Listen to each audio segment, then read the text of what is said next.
पेड़ पर चिड़ा और चिड़ी एक दंपति रहते थे। उनकी नई नई शादी हुई थी। चिड़िया पेट से थी। दोनों हंसी खुशी अपनी जिंदगी जी रहे थे। उसी पेड़ पर एक बाज रहता था, जिसका एक पर तो सही था, पर किसी वजह से उसका दूसरा पर कट गया था। कैसी हो चिड़िया रानी? कहीं घूमने जा रहे हो क्या दोनों? बाज, मैंने तुमसे कितनी बार कहा है कि कोई कहीं जाए तो उसे टोका मत करो, क्योंकि टोकने से काम बिगड़ जाया करता है। अरे बाज भाई, तुम्हें करना क्या है? हम कहीं भी जाएं, तुम तो इसी पेड़ पर बैठे रहते हो, ना कहीं आते ना जाते। तुम्हारा भरण पोषण भी तो हमें ही करना पड़ता है। अरे मैंने तो यूं ही पूछ लिया था, क्योंकि तुम तो तैयार होकर जा रहे हो और बहुत ही अच्छे लग रहे हो। ऊपर वाला तुम्हारी जोड़ी ऐसे ही बनाए रखे। शुक्रिया, पर तुम्हारी जोड़ी तो कभी भी नहीं बन सकती, क्योंकि तुम्हारा तो एक पर ही नहीं है। चिड़ा और चिड़िया उससे इसी तरह बातें किया करते थे, क्योंकि पेड़ पर कोई और न होने की वजह से उन दोनों को ही कुछ न कुछ खाने के लिए देना पड़ता था। एक दिन की बात है, चिड़िया सेब खा रही थी। अरे वाह, मजा ही आ गया। मेरे सरताज ना जाने किस पेड़ से ये सेब तोड़ कर लाए हैं। इसका तो स्वाद ही निराला है। अरे चिड़िया रानी, क्या खा रही हो? मुझे भी बहुत जोर से भूख लगी है, थोड़ा सा मुझे भी दे दो। इस बाज की नजर हमेशा मेरे खाने पर ही रहती है। इसको नहीं पता कि मैं पेट से हूँ। हमेशा मेरे खाने को नजर लगाता रहता है। क्या हुआ? आज कुछ बनाया नहीं क्या?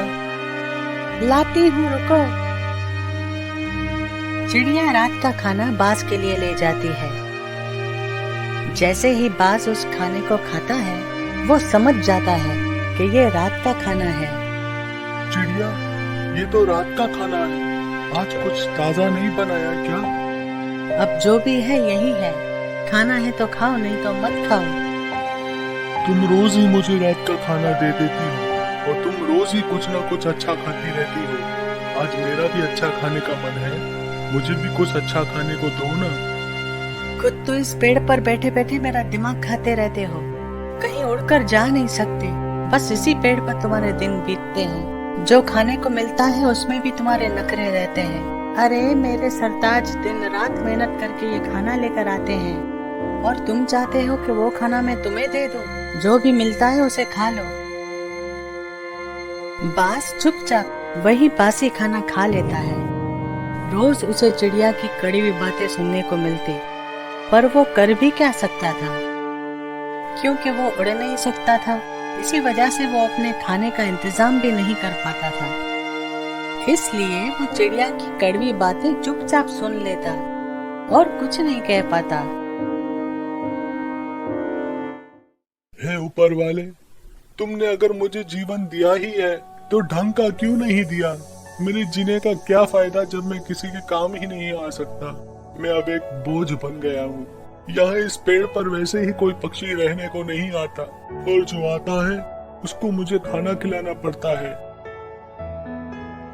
एक दिन की बात हो तो समझ में आ भी जाए, क्या मेरा जीवन इसी तरह बीतेगा? आपने मुझे 2 सही पर क्यों नहीं दिए? काश मैं भी उड़ पाता, आसमान से बातें कर सकता और मनचाहा खाना खा सकता, किसी का दिल तो ना दुखाता। बाज इसी तरह से अपने आप को कोस रहा था। तभी इसकी नजर पेड़ के पास एक सांप पर पड़ी। सांप ललचाई नजरों से ऊपर की तरफ देख रहा था।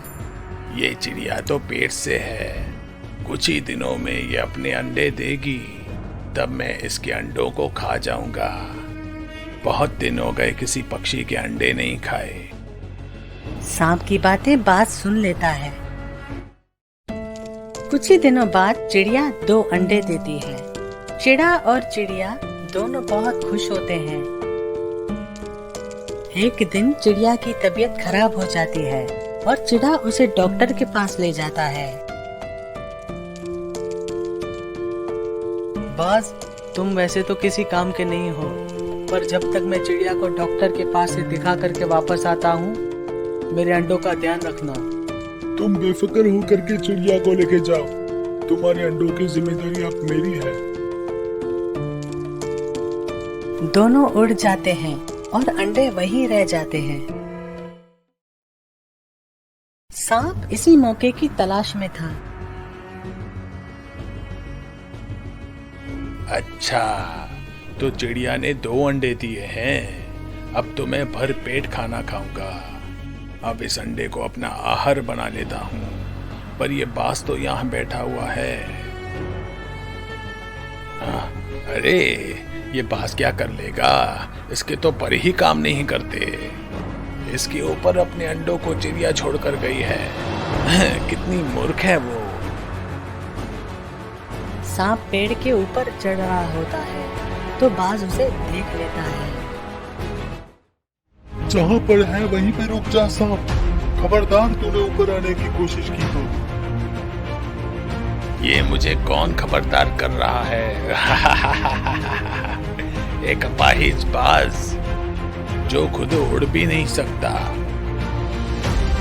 अगर तूने एक कदम भी आगे बढ़ाया तो ये तेरे लिए अच्छा नहीं होगा। मैं चिड़ियों के अंडों को खाऊंगा। देखता हूँ मुझे कौन रोकता है। चिड़ियों के अंडों के पास पहुंचने से पहले तुम्हें मुझसे मुकाबला करना पड़ेगा, समझे? अच्छा, तो तू मुझसे मुकाबला करेगा? सांप बाज की फिक्र किए बिना पेड़ पर चढ़ जाता है। पर जैसे ही वो ऊंचाई पर पहुंचता है तो बाज उसे अपने पंजों से दबोच लेता है और इतनी जोर से दबोचता है कि सांप अपने आप को छुड़ा ही नहीं पाता। इतने में चिड़ा और चिड़िया वहां पहुंच जाते हैं। अरे, ये सांप यहाँ कैसे आ गया? मेरे बच्चे तो ठीक है ना? चिड़िया, तुम अपने अंडों को संभालो, मैं इस सांप को संभालता हूँ। जल्दी जाओ, ये तुम्हारे अंडों को खाने आया है।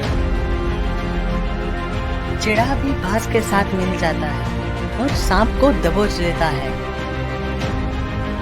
सांप घायल होकर वहां से अपनी जान बचाकर भाग जाता है। चिड़िया ये सब देखकर बहुत खुश होती है कि बाज की वजह से उसके बच्चों की जान बच गई। बाज भाई, तुमने आज मेरे बच्चों की जान बचाई। मैं तो ना जाने तुम्हें क्या क्या कहती रही और तुमने अपनी जान पर खेलकर सांप से लड़कर मेरे दोनों बच्चों की जान बचाई। मैं तुम्हारा ये एहसान कभी नहीं भूल सकती। बाज भाई, हमें माफ कर दो। हमारी कड़वी बातों से ना जाने तुम्हारा कितना दिल दुखा होगा। हम तो तुम्हें किसी काम का नहीं समझते थे, पर तुमने फिर भी हमारी मदद की। अरे, ये तो मेरा फर्ज था। अब चिड़ा और चिड़िया दोनों बाज का बहुत ध्यान रखते थे और हमेशा उससे प्यार से बातें किया करते। तीनों हंसी खुशी बरगद के पेड़ पर रहा करते थे।